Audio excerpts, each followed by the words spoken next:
하나님 말씀 고린도전서 7장 14절입니다.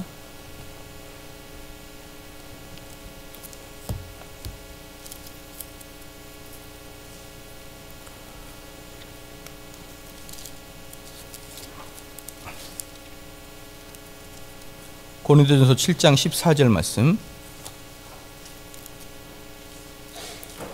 한 목소리로 읽겠습니다. 믿지 아니하는 남편이 아내로 인하여 거룩하게 되고 믿지 아니하는 아내가 남편으로 인하여 거룩하게 되나니 그렇지 아니하면 너희 자녀도 깨끗이 못하리라. 그러나 이제 거룩하니라. 아멘. 하이델베르그 73문 읽겠습니다.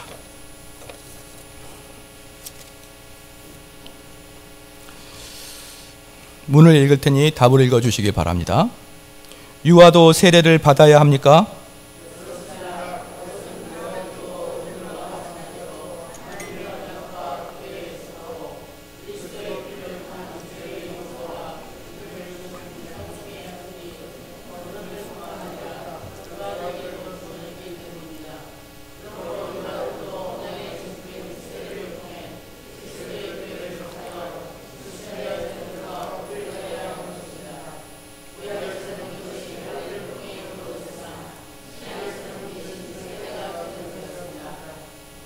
아멘.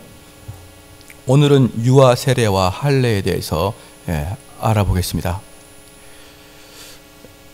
아마도 이 유아 세례의 문제만큼이나 교회가 큰 견해로 나눠지는 것도 드뭅니다. 유아 세례를 베푸는 경우와 베풀지 않는 교회는 서로 간에 자기들 나름대로의 그 성경을 지킨다고 생각하고 있고요. 자기들 나름대로 성경에 충실한다고 생각하는 그런 교파이고, 그러니까 이 둘 교파 다 하나님을 사랑하는 마음이 크기 때문에 우리는 다른 것에 비해서 이 유아 세례의 문제에 있어서 상대편과 논쟁할 때는 가급적이면 온유함과 겸손함 그리고 오래 참음으로 논의를 해야지 이 사람들이 우리랑 틀리다 해서 이단이다 이렇게 말을 하면 안 되는 것입니다. 유아 세례는 우리나라에서 유아 세례를 받지 않는 그런 단체가 의외로 별로 많지가 않습니다.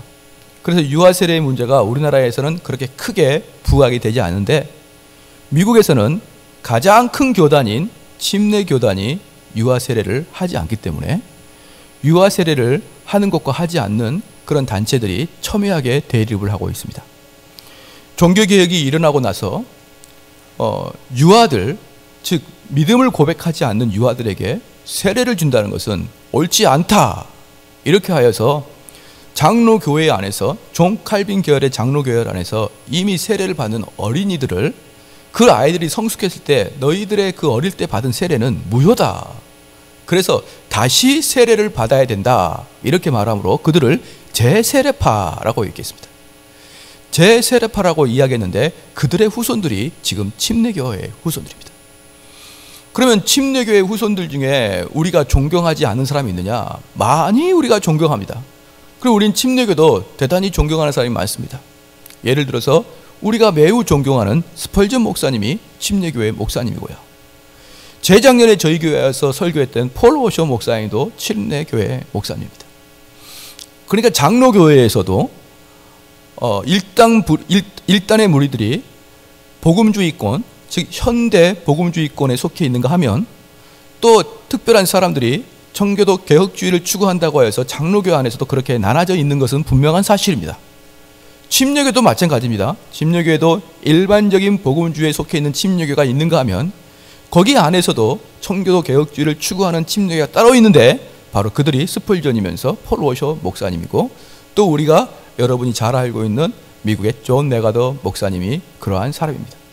그래서 우리는 교단의 문제가 아니라 그가 진정으로 말씀이 존 칼빈 이후에 그 개혁주의적 신앙과 일치하느냐에 따라서 우리는 그들과 형제라고 하는 것이지, 단지 교단이, 교파가 같기 때문에 우린 형제라고 말하기는 좀 어렵습니다. 그래서 스펄전 목사님도 마찬가지고, 그 다음에 저번에 봤던 폴 워셔 목사님도 마찬가지고, 이분들은 다 유아 세례를 반대하는 목사님이죠. 그렇다고 해서 그들을 우리가 잘못됐다라고 말할 수 있는 것은 전혀 그렇게 할 수가 없는 것입니다.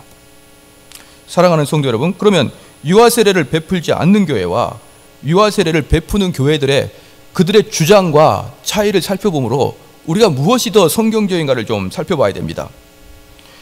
제일 큰 문제는 뭐냐면 성경 안에 유아 세례를 해라, 하지 마라 이렇게 명시적인 단어가 안 나왔기 때문에 이게 어려운 것이죠. 그런 것들이 어린이는 유아 세례를 주면 안 된다 이렇게 명시적으로 이야기했으면 아주 간단한 문제를 우리는 대단히 어렵게 갑니다. 그래서 유아 세례를 할 것인가 유아 세례를 하지 말 것인가는 명백한 그 문구에 의해서가 아니라 서로 추론에 의해서 가기 때문에 성경적 그 해석의 추론에 의해서 유아 세례가 있다 없다라고 판단해야 되기 때문에 서로 간에 확실하게 대답을 하지는 않습니다. 그러나 문제는 뭐냐 그러면 그것도 좋고 저것도 좋고라고 하는 포스트 모더니즘의 사고는 또 안 됩니다. 유아 세례를 하든지 유아 세례를 하지 말든지 둘 중에 하나인 것이지 그것이 이것도 저것도 좋다라고 표현할 수도 없고 또 그렇다고 유아 세례를 안 하니까 너희들은 이단이고 성경에 나와 있지 않는 유아 세례를 하니까 너희들은 이단이다 라고 말할 수도 없는 아주 애매하고 복잡한 그러한 것입니다. 다행히도 우리는 한국엔 침례교회가 그 대형 교단이 아니기 때문에 이것은 상당히 우리에게는 논쟁거리가 아니지만 실질적으로 전 세계에서는 많은 논쟁거리입니다. 그리고 유아 세례는 침례교회를 제외한 거의 대부분의 교단에서는 다 유아 세례를 인정합니다. 심지어 로마 카톨릭도 그렇고요. 그 다음에 감독교회, 장로교회, 감리교회 대부분의 교단에서는 유아 세례를 인정하고 있다는 것을 볼 수 있습니다. 그러면 유아 세례를 반대하는 침례교회의 입장을 한번 보겠습니다. 5가지인데요. 첫 번째는 세례는 세례를 받은 사람의 믿음을 보여주는 증표이기 때문에 이게 가장 중요합니다. 세례는 세례를 받은 자의 믿음의 증표이기 때문에 믿음을 고백하는 자가 세례를 받는 것이지 깐난쟁이 애기가 세례를 받는 것은 도대체 나는 이해할 수 없다라고 이야기하는 게 제세례파 침례교죠. 이게 바로 침례교회가 유아들에게 세례를 베풀지 않는 가장 본질적인 문제입니다. 두 번째, 그들이 유아 세례를 반대하는 입장은요, 신약 성경에서는 세례를 베풀라는 명령은 회개하고 세례를 받으라 이렇게 이야기를 했기 때문에 회개하고 세례를 받고 또는 믿고 세례를 받아야 되는데 어떻게 유아가 회개를 할 수 있겠느냐 이 말이죠. 깐난쟁이 회개한 거 봤나요? 셋째, 신약 어디에도 유아 세례를 베푼 사례가 없다는 것이죠. 신약 어디에도 유아 세례를 베푼 사례가 없는데 왜 세례를 유아들에게 베푸느냐 이 말이죠. 신약에는 모두 12차례 세례를 베푼 사건이 나오는데 모두 12차례가 믿음을 고백한 성인에 의해서 세례를 베풀어줬다는 것을 이들은 말하고 있습니다. 넷째, 초대교회에서도 2세기 중엽까지 세례를 받은 역사적인 사건이 없었다는 것이죠. 2세기 중엽이면 언제냐면 정확하게 말해서 AD 150년에 그때야 비로소 유아 세례가 역사상 처음으로 등장합니다. 그러니까 예수님께서 십자가에 못 박히시고 그때가 AD 약 30 몇 년이라고 치면은요 150년까지 즉 약 120년 동안에 유아 세례에 대한 역사적 사건이 없는데 갑자기 AD 150년에 유아 세례가 첫 번째로 등장하기 때문에 초대교회에서는 유아 세례가 없었고 그 유아 세례는 중간에 어떤 교회에 어떤 특별한 이유로 전통이 되었을 것이다 라고 이야기하는 것입니다. 좀 넷째까지 다 기억하시겠죠. 다섯째는 신약 성경에서 가르치는 구원은 할례랑 틀리다는 것이죠. 신약 성경에서 말하고 있는 세례에 의한 구원은 할례랑 틀리다. 할례는 민족적 연속성, 생물학적 혈통적을 초점을 맞춰서 한 민족을 다른 민족과 구별하기 위한 할례인 것이지 이제 그러한 할례는 신약을 통해서 민족적인 그런 혈통적인 구원은 끝났고 이제 신학적 차원에서의 구원이 이루어지기 때문에 할례를 그대로 계승한다라고 말하는 것도 문제가 있다. 이렇게 5가지로 말하고 있습니다. 첫 번째는 무엇입니까? 세례는 믿음을 보여주는 증표이기 때문에 믿는다고 고백하지 못한 아이는 안 된다. 둘째, 회개하고 믿어야 되는데 아이는 회개할 수 있는 방법이 없다. 셋째, 신약 성경 어디에도 유아 세례를 베푼 사례가 없다. 넷째, 초대교회에서 AD 150년 때까지 정확하게 역사적 기록이 없다. 다섯째, 할례를 계승한다고 볼 수는 없다. 왜? 할례는 혈통적이고 민족적인 것이지 신학적인 차원의 구원이 아니기 때문에 신약에서 바뀌었다라고 이야기를 한 것입니다. 그런데 여기서 우리가 중요하게 생각하는 것이 뭐냐면, 이렇게 침례교회가 이야기하듯이 그 유아 세례를 받는 게 참으로 성경적이지 않다 그러면 왜 그렇게 많은 교단과 교파에서 유아 세례를 베풀어두냐, 그거에 대해서 우리도 귀를 기울여 봐야 된다 이 말이죠.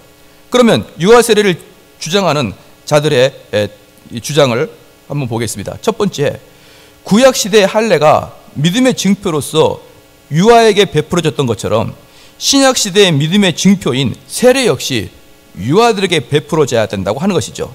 즉 할례와 유아 세례가 동일하다고 생각할 수는 없지만 둘 사이에 그래도 공통적인 분모가 있다 이 말입니다. 상당 부분 연속성이 있다 이 말입니다. 그것은 바로 언약의 표징이라는 것이죠. 오늘 본문 말씀 그대로 놔두고요. 창세기 17장 한번 보겠습니다.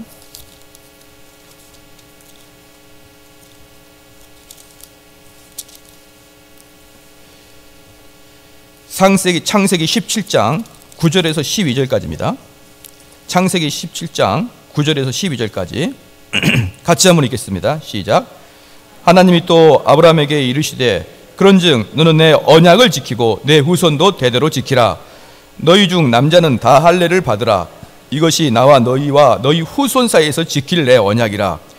너희는 양피를 베어라. 이것이 나와 너희 사이의 언약의 표징이라. 대대로 남자는 집에서 난 자가 혹 너희 자손이 아니요 이방 사람에게서 돈으로 산 자를 물어나고 난 지 8일 만에 할례를 받을 것이니라. 여기서 보니까는 하나님께서 아브라함에게 이르시되 너는 내 언약을 지키고 내 후손도 대대로 지키라. 즉 아브라함도 할례를 하고 그리고 아브라함의 그 자손들도 할례를 하라, 이렇게 이야기하는 것입니다. 그 중에 너희 중 남자는 다 할례를 받으라. 이것이 나와 너희와 너희 후손 사이에 지킬 내 언약이다는 것이죠. 그러니까 하나님께서 아브라함과 아브라함의 아들 이삭을 통해서 계속적으로 너는 나와 언약을 맺은 백성이라는 것을 증명하기 위해서, 언약의 백성인 것을 증표하기 위해서 할례를 한 것처럼 신약에서 하나님께서 믿는 자의 자손을 하나님의 언약 백성으로 삼지 말아야 되는 이유가 무엇이 있겠느냐는 것이죠. 구약에서 하나님께서 그 자손을 언약의 백성을 삼아서 구원시키신 그 하나님께서 왜 갑자기 신약에서는 그것을 아무런 성경의 언급도 없이 바꿨겠냐 이 말입니다. 언약의 표징이다 라고 하는 것입니다. 그래서 할례가 무엇을 상징하든 믿음을 상징하는 것이 분명합니다. 왜? 아브라함은 믿었고 믿음을 가진 후에 그 표징을 몸에 댔듯이 세례도 믿었고 그 믿음의 표징으로 세례를 받는 것이죠. 그런데 아브라함은 이미 성인이 됐기 때문에 믿음을 고백하고 믿음의 표징으로 할례를 받았던 것처럼 그 아들 이삭은 낳은 지 8일 만에 할례를 받았는데 그 아이는 믿음의 표징이 없었음에도 불구하고 언약의 표징으로 할례를 받았듯이 우리 현대 신약에 믿는 사람들은 믿음의 고백과 회개함으로 세례를 받고 그는 성인이기 때문에 믿음의 고백으로 세례를 받지만 그 자손은 언약의 백성이기 때문에 유아 세례를 준다라고 이야기하고 있습니다. 그렇다 그러면 구약에서 굳이 믿음의 표징으로 할례를 자손에게 대대로 이어줘야 될 이유가 무엇이냐는 것이죠. 구약의 하나님과 신약의 하나님이 과연 구원의 방법이 틀리냐 이 말입니다. 그렇지 할 수 없다는 것이죠. 그래서 장로교인들이 침례교인들한테 가장 강하게 질문한 게 뭡니까? 그럼 하나님이 바뀌었느냐 이 말이에요. 그럼 하나님이 이스라엘 사람들에게 구원을 줄 때는 그 언약의 표징으로 삼았을 때는 그렇게 하다가 시간이 지나고 보니까 이건 좀 불합리하고 비합리적이구나 라고 해서 이제 그것을 철회했느냐, 또는 그것을 철회했다 그러면 그렇게 중요한 문제라 그러면 왜 신약에서는 유아 세례가 철회됐다는 것을 언급하지 않았을까라는 것이죠. 왜냐하면 대단히 중요하거든요. 할례와 세례는 무엇과 연관되어 있기 때문에 구원과 연관되어 있는 매우 중요한 부분인데 어떻게 그 중요한 부분에 하나님께서는 성경에 하나의 글자도 써놓지 않냐고 신약에서 갑자기 폐지할 수 있다고 생각하느냐, 이렇게 말합니다. 둘째, 신약의 세례가 회개 및 믿음과 결부된 것은 분명한 사실이지만 그것은 유아 세례와는 아무 관계가 없습니다. 회개하고 세례를 받으라, 믿고 세례를 받으라 라고 명령은 있으나 사도들은 복음을 전파하여 믿고 회개한 뒤에 세례를 받으라고 요구하고 있지만, 그리고 침례교회 사람들은 이것을 근거로 해서 믿고 세례를 받는 자가 돼야 된다고 하지만 사도들은 유아에 대해서는 전혀 염두에 두고 있지 않고 이야기하고 있다고 말합니다. 그러나 사도들이 회개하고 세례를 받으라는 것은 유아를 염두에 두고 있지 않기 때문에 그것을 신약에 나와 있는 그 모든 구절을 통해서 믿고 세례를 받구나, 회개하고 세례를 받는구나, 그러니까 유아는 아니구나 라고 단순하게 생각할 수는 없다는 것이지요. 구약 성경도 성인이 할례를 받을 때는 당연히 먼저 믿음의 고백이 있는 다음에 할례를 받는 것이에요. 왜 그러냐 그러면요, 구약의 할례는 누가 받느냐? 성인 중에 구약의 할례를 누가 받느냐? 이방인들이 받습니다. 그러니까 원래 유대인들은 나은 지 8일 만에 다 할례를 받고 원래 유대인들은 할례를 안 받습니다. 그런데 성인이 되어서 할례를 받는 자는 이방인 중에 유대인으로 개종하는 자들만이 성인이 돼서 할례를 받습니다. 그렇기 때문에 그들이 이방인에서 성인이 될 때는 물로 씻음 받고 그 다음에 자기의 믿음에 고백하고 그리고 할례를 받는 것이죠. 그거 봐라, 구약의 할례도 믿음을 고백하고 할례를 받지 않느냐, 신약의 세례도 믿음을 고백하고 세례를 받지 않느냐. 그것은 누구에게 한해 있다? 시작, 성인들에게 한해 있다는 것이죠. 셋째, 신약 성경에 유아 세례를 지지하는 성경적 증거가 전혀 없는 것은 아니다. 신약 성경에서는 세례를 모두 12군데에 말하고 있는데 그 중에 9군데는 분명하게 성인들을 향한 세례이고 나머지 3군데는 온 가족에 대한 세례를 말합니다. 사도행전 16장 15절 보니까 그와 그 집이 다 세례를 받고 이렇게 얘기했죠. 그래서 사도행전 16장 15절, 사도행전 16장 33절, 고린도서 1장 16절 3군데에서 그와 그 집이 다 세례를 받고라는 이야기가 나옵니다. 그러면 그와 그 집에 다 세례를 받고 해서 그 다에서 아이가 빠져야 되는 이유가 무엇이냐? 남종과 여종도 다 받고 있는데 거기서 왜 아이가 빠져야 되느냐? 그것은 성경적으로 너무 과도한 추측이다. 그래서요, 구약에서는 가장이 언약을 맺으면 온 가족이 언약의 가족이 되고 언약의 그룹이 되므로 그 언약의 복에 동참하듯이 사실상 유아 세례는 믿음의 가정으로 언약의 백성으로 태어났다는 것이죠. 사랑하는 성도 여러분, 이제 여기서 모태 신앙에 대해서 한 말씀 하겠습니다. 모태 신앙은요, 어릴 때 태어나서 유아 세례를 받죠. 그 모태 신앙은 대단히 축복을 받은 것이죠.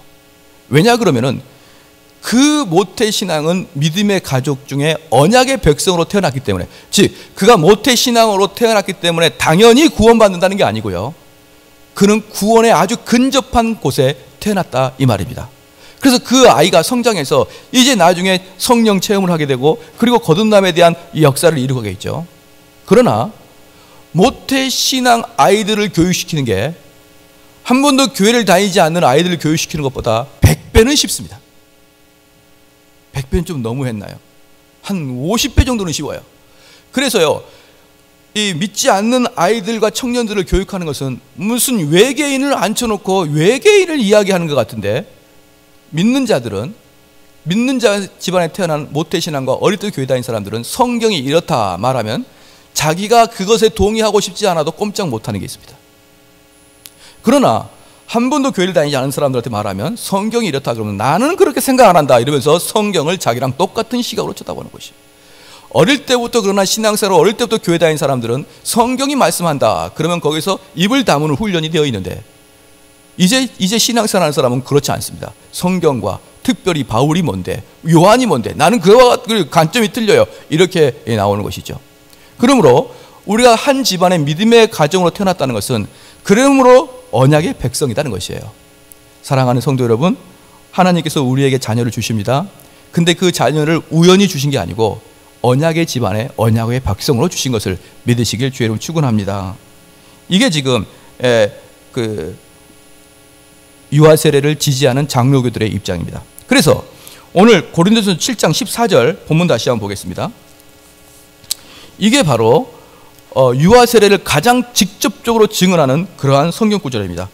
14절 다 같이 한번 읽겠습니다. 시작. 믿지 아니하는 남편이 아내로 인하여 거룩하게 되고 그렇지 아니하면 너희 자녀도 깨끗하지 못하리라. 그러나 이제 거룩하게 되니라.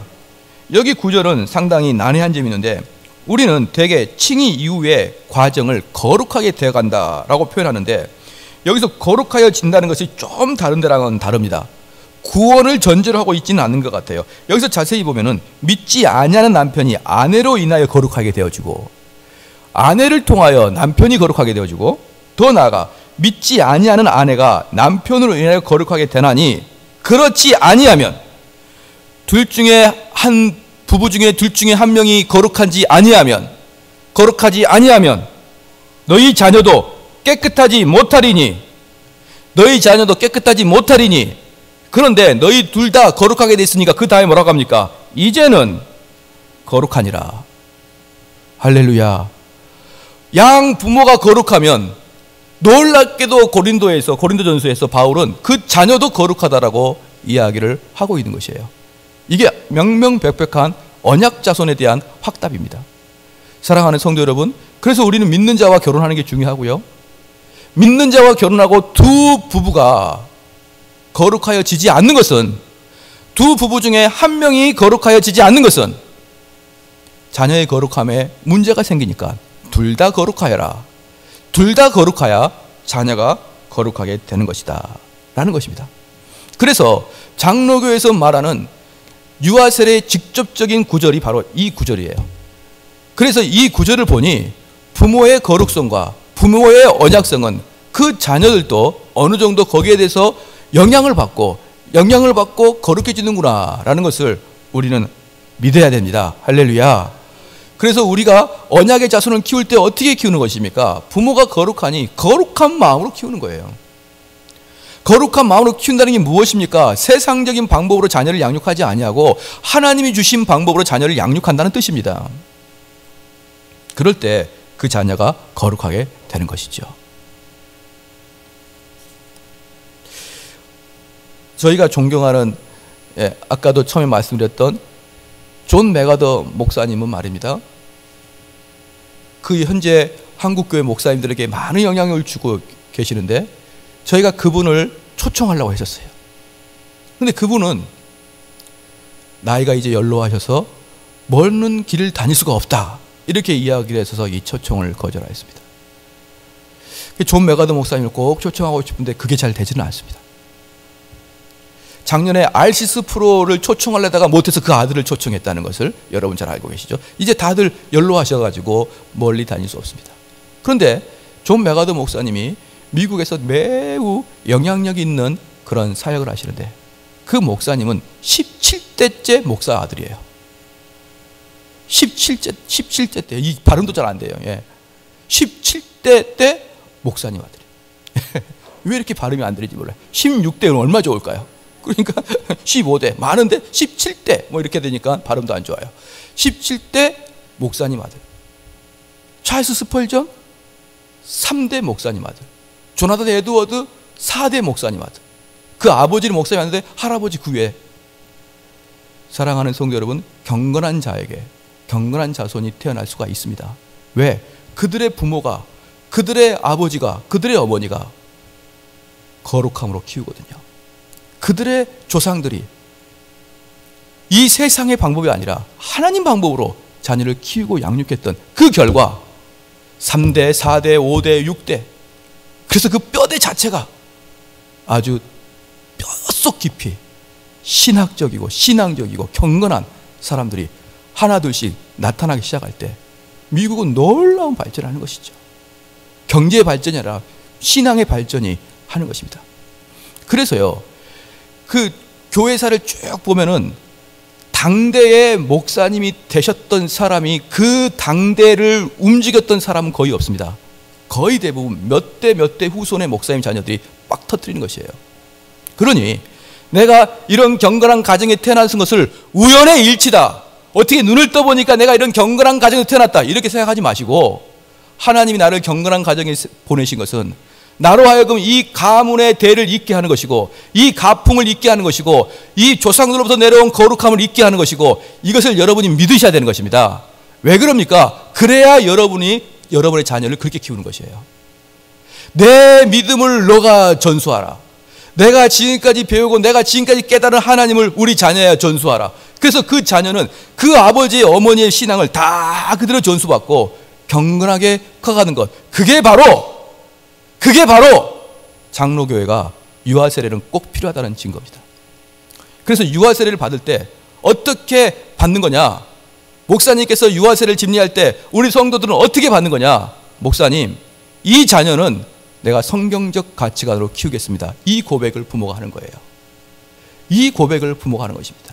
그런데 내가 자녀를 겨우겨우 유아 세례 만들어 놓고 이제부터 자녀를 키울 때 누구에게 영향을 받냐면 옆집 아줌마들 소리를 듣고 뭐 그래? 거기가 좋아? 거기가 좋아? 가자 이러면서 우르르 여기가 좋다면 여기로 가고 저기가 좋다 그러면 그들 머릿속에는 성경적 가치관이 하나도 없는 거예요. 그냥 형식적으로 유아 세례만 받고 실제적으로 유아 세례에서 경건한 부모가 자녀를 양육할 수 있는 것에 대해서는 아무것도 손을 쓰지 못하고 그렇게 세워라 내워라 보낸 다음에 자녀가 빼딱하게 변해버리는 것입니다.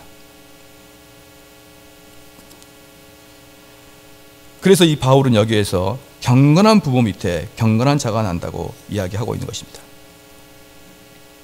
이것은 탁월한 바울의 이야기입니다. 바울은 그래서 어린이들을 새 언약에 속하였다라고 이야기하고 있습니다. 그래서 세례의 타당성이 그 징표를 허락하신 하나님의 진실하심에 달려 있습니다. 이를 근거로 신자들의 자녀의 양육은 언약의 특권을 누리는 양육을 해야 될 것입니다. 믿으십니까? 그렇게 할 때 그 자녀와 나는 언약에 동참하게 되는 것입니다. 구약의 아이들은 분명히 언약의 공동체 안에 있었습니다. 그러나 그것이 단절됐다는 것은 우리는 성경에서 찾아볼 수 없습니다. 네 번째, 유아 세례에 관한 초창기 역사가 기록이 없지만 그래서 150년에 처음으로 침례 교도들이 말한 것처럼 150년, AD 150년에 처음으로 유아 세례가 기록되어 있는데 여기서 중요한 게 있다 이 말이죠. 왜 그들이 150년 만에 유아 세례가 기록되었을까? 이건 침례교는 그때부터 시작했다 그러는 것이고 장로교는 어떻게 이야기하냐면 원래 유아 세례가 초대교회부터 있었다는 것이 있었는데 너무나 그게 상식적이기 때문에 기록하지 않았다가 150년에 처음 기록되는 것이다. 그 예를 들은 것입니다. 그 예를 들은 게 뭐냐 그러면 저희가 교회사를 공부할 때 초대교회사, 그 다음에 초대교회사 끝나면은 곧바로 시작? 중세교회가 끝나면은 근현대사 이렇게 얘기하는 거예요. 물론 근현대사와 중세교회 사이에 종교개혁사가 있지만 종교개혁사를 빼면은 근현대사 이렇게 세 단계로 나눠집니다. 그래서 저는 이 세 단계의 그 교회사 중에 제가 제일 중요하다고 여기는 교회사는 시작? 초대교회사입니다. 초대교회사가 제일 중요합니다. 왜냐 그러면요, 초대교회사와 중세교회사와 근현대교회사 차이점이 분명한 게 하나 있습니다. 뭐냐? 초대교회사는 이단 정제의 교회사예요. 우리가 알고 있는 모든 이단은 초대교회사에 다 정제가 됩니다. 초대교회사는 그 다른 말로 이단 정제 교리사 이렇게 보면 되는 거예요. 그래서 우리가 초대교회사를 자세히 보면은 뭘 할 수 있느냐? 오만 잡동사니 이단이 무엇인지 다 알 수 있습니다. 해 아래 새 것이 없기 때문에. 지금 이단들의 모습도 다 초대교회사에 다 들어있습니다. 그래서 여러분들이 정확하게 초대교회사만 공부하게 되면은 목사님 제가 삼송 제2교회를 다니는데요, 목사님 그 교회에 한번 인터넷 들어와서 그 삼송 제2교회가 어떤지 한번 살펴봐 주십시오. 초대교회사만 정확하면 목사님 설교 듣고 이단인지 아닌지 판단할 수 있어요. 그게 초대교회사입니다. 그래서 저는 어떤 교회사도 다 중요하지만 특별히 초대교회사가 중요합니다. 초대교회사는 무슨 전쟁입니까? 정통과 이단의 전쟁. 정통의 기틀을 세우는 교회사, 이단을 정지하는 교회사예요. 그래서 조그만 이단은 초대교사 때 엄청난 논쟁에 의해서 엄청난 논쟁과 심지어 교회가 쪽쪽 쪼개지고 심지어 순교까지 해가면서 이단을 정죄했던 그 시기가 초대교회사 AD 1세기, 2세기, 3세기, 4세기까지. 그런데 그렇게 이단의 논쟁이 활발했던 초대교회에 150년에 갑자기 뚝 유아 세례가 돌출하면 논쟁을 안 했을 것 같느냐? 유아 세례는 구원과 직접 연관된 문제인데 그렇게 이단에 대해서 쌍심지를 키고 논쟁했던 AD 1세기, 2세기, 3세기 그 기간에 갑자기 유아 세례가 없던 게 초대교회 때부터 없던 게 사도행전부터 없었던 그 유아 세례가 AD 150년에 툭 불거졌으면 그때 교부들이 그걸로 논쟁하지 않았겠느냐 이 말이에요. 그러니까 장로교회 교회사들이 하는 말이 뭡니까? 논쟁도 없이 아무런 거리낌도 없이 AD 150년에 유아 세례가 있다. 그것은 그게 처음 기록된 게 아니다는 거예요. 그것은 이미 초대교회부터 습관적으로 있었지만 그게 그 습관적으로 있었던 게 그때 처음 기록됐다라고 표현하는 것입니다. 그래서 원래 유아 세례는 성경 이후부터 계속 있었다. 성경과 성경 위에 계속 있었다.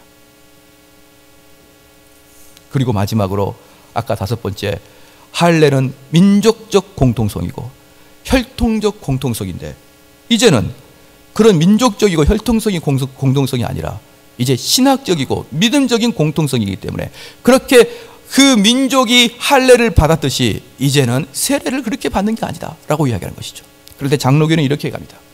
아니다. 그들이 아브라함의 후손이라고 자연스럽게 믿는 자가 아니듯이, 그죠? 그들은 다 아브라함의 후손이지만 에서도 낙방됐고 요셉의 자녀들 중에서 낙방된 사람이 있고 이삭의 자녀도 낙방된 사람이 있고 아브라함의 자녀도 낙방된 사람이 있지 않습니까? 그래서 아브라함의 자녀라고 해서 자연스럽게 믿음의 공동체가 아니듯이 그 당시에도 혈통에 의해서 자연스럽게 믿음의 언약의 백성은 아니었다라는 거예요. 그 당시에도 구약에도 언약의 백성이 믿음의 공동체지 자세히 보면 혈과 육의 공동체가 아니다. 거기도 믿는 자가 있었고 믿지 않는 그룹이 있었기 때문에 사실 신약과 구약은 약간 차이가 있어 보여도 본질적인 면은 똑같다. 어떤 면입니까? 믿음의 언약의 공동체라는 거예요. 구약도 혈정의 육적의 어떤 민족적인 공동체가 아니라 사실은 그렇게 보일지라도 자세히 그 속 내막을 쳐다보면 어떨 것이라고요? 민족적인 게 아니라 신학적이고 믿음의 공동체고 언약의 공동체였다는 것을 우리 장로교는 이야기하는 것입니다. 이 정도의 이유 때문에 우리 장로교는 유아 세례를 합니다. 그리고 감리교도 하고 감독교회도 하고 침례교를 제외한 대부분의 교회에서는 이런 이유 때문에 우리는 유아 세례를 합니다. 그래서 우리는 유아 세례는 성경에서 확실 명백한 유아 세례를 하라 이런 말씀이 없다 그래도 이렇게 추론해 보니 그때부터 지금까지 유아 세례는 있어 왔구나. 그걸 믿으시고 그리고 그게 믿어지면 이제부터 어떤 마음을 갖고 살아가는 게 중요하냐 그러면 내 자녀를 언약의 백성으로 키우는 마음에 집중해야 되지 유아 세례가 맞니 안 맞니를 논쟁할 필요는 전혀 없다는 것이죠. 어떤 사람은 그렇게 생각할 수 있어요. 목사님, 저는 목사님 설교를 듣기 전까지 한 번도 논쟁 같은 거 생각도 안 해봤는데요. 물론 유아 세례가 맞냐 틀리냐 한 번도 생각 안 해볼 수 있습니다. 그런데 나중에 어떤 기회가 돼서 우연히 누군가가 유아 세례 왜 받지? 그럴 때 아차 헷갈려 하지 마시고 그들에게 정당하게 이야기를 해 주시길 바랍니다. 우리는요, 우리 자녀가 내 아이가 아닙니다. 하나님의 백성을 하나님이 정대훈이란 사람 밑에다가 둔 거예요. 그래서 그 아이를 나의 육신의 방법대로 마음대로 키우면 안 됩니다. 그것은 내가 유아 세례를 받을 때 하나님과 모든 백성 앞에 언약을 맺었던 그 언약의 백성답게 키워야 되는데 그 선서를 우리는 배신하고 마는 것이죠. 많은 사람이 그렇게 얘기하죠. 하나님 앞에서 맹세하면 됩니까? 안 됩니까? 시작. 하나님께 맹세하면 됩니까? 안 됩니까? 안 되죠. 근데 여러분 이미 맹세했습니다. 언제? 유아 세례 때 여러분 자녀에게 또 내가 성인이 돼서 세례 받을 때 그 다 맹세한 거예요. 내가 그렇게 살지 않겠습니다. 앞으로는 그렇게 살지 않겠습니다. 라고 맹세했는데 사실은 그 맹세가 맹세인지 몰랐죠. 그러나 그것은 하나님 앞에서 내가 자녀를 두고 맹세한 것이고요. 하나님 앞에서 내 인생을 두고 세례 교인답게 살아가기를 맹세한 것입니다.